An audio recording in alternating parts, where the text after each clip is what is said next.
Everyone, welcome to Sanmarga classes. ನಾವು LBA ಜೀವದ ಮೂಲ ಘಟಕ ಪಾಠದ ಪ್ರಶ್ನೋತ್ತರಗಳನ್ನು ವಿವರಿಸುತ್ತಿದ್ದೇನೆ. ಪ್ರಶ್ನೆ ವಿಭಾಗ 3, ಕೆಳಗಿನ ಪ್ರಶ್ನೆಗಳಿಗೆ ಉತ್ತರಿಸಿ. ಪ್ರಶ್ನೆ 20, ಪ್ರೊಕ್ಯಾರಿಯೋಟ್ ಮತ್ತು ಯೂಕ್ಯಾರಿಯೋಟ್ ಜೀವಕೋಶಗಳ ನಡುವಿನ ವ್ಯತ್ಯಾಸವೇನು? ವಿದ್ಯಾರ್ಥಿಗಳೇ, ಇದು ತುಂಬಾ ಪ್ರಮುಖವಾದ ಪ್ರಶ್ನೆ ಕೂಡ ಆಗಿರುತ್ತದೆ, ಬಟ್ ಸಾಧಾರಣವಾದ ಪ್ರಶ್ನೆ ಆಯ್ತಾ.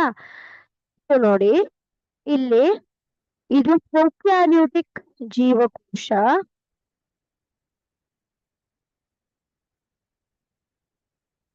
ಇದು ಯೂಕ್ಯಾರಿಯೋಟಿಕ್ ಜೀವಕೋಶ.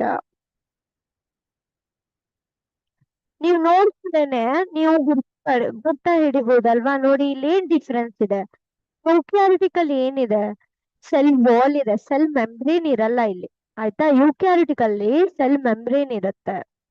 ಆಮೇಲೆ ಇಲ್ಲಿ ನೋಡ್ಬೋದು, ಈ ನ್ಯೂಕ್ಲಿಯಸ್ ಮಟೀರಿಯಲ್ ಏನಿದೆ ಅದಕ್ಕೆ ಯಾವುದೇ ಆದ ಪ್ರಮುಖವಾದ ಯಾವುದೇ ನಿರ್ದಿಷ್ಟವಾದ ವಸ್ತು ಬರೋದಿಲ್ಲ, ಅದು ಹರಡ್ಕೊಂಡಿದೆ ಅಲ್ವಾ.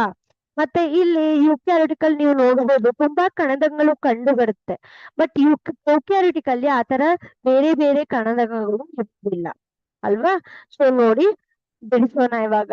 ಪ್ರೊಕ್ಯಾರಿಟಿಕ್ ಕೋಶಗಳು ನಿಜವಾದ ನ್ಯೂಕ್ಲಿಯಸ್ ಮತ್ತು ಇತರ ಪೊರೆ ಸಹಿತ ಕಣದಗಳನ್ನು ಹೊಂದಿಲ್ಲ.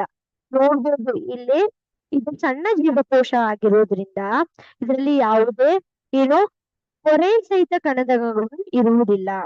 ಆದ್ರೆ ಯೂಕ್ಯಾರಿಟಿಕ್ ನೋಡೋದಾದ್ರೆ ನೀವು, ಕೋಶಗಳು ನಿಜವಾದ ನ್ಯೂಕ್ಲಿಯಸ್ ಅನ್ನು ಹೊಂದಿರುತ್ತದೆ. ಇಲ್ಲಿ ನೋಡ್ಬೋದು, ಈ ಪರ್ಪಲ್ ಕಲರ್ ಅಲ್ಲಿ ಕಾಣಿಸ್ತಾ ಇದೆ ಅಲ್ವಾ.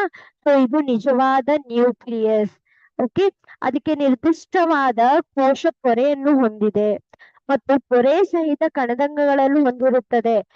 ಎಲ್ಲಾ ಕಣದಂಗಗಳು ಪೊರೆಯನ್ನು ಹೊಂದಿರುವುದಾಗಿದೆ. Thank you.